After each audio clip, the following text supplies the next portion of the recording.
A alimentação dessa placa vem com padrão aqui de 8 pinos, não é aquele que vem duplo, né? Com 16, então a alimentação padrão aí da placa da fonte. O interessante também é que nessa placa de vídeo aqui, ela tem algum suporte de parafuso aqui livre, para você colocar aquele suportezinho no seu gabinete para ela não envergar se você usar ela na horizontal.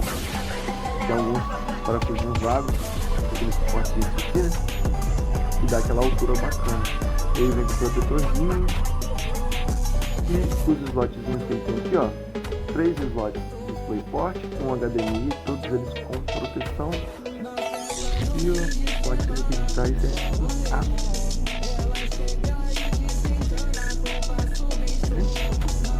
Outra coisa interessante dessa placa de vídeo aqui é que ela tem 2 modos, ó.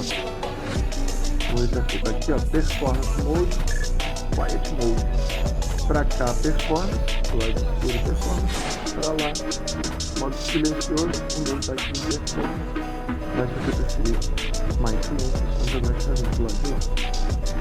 Bem igual.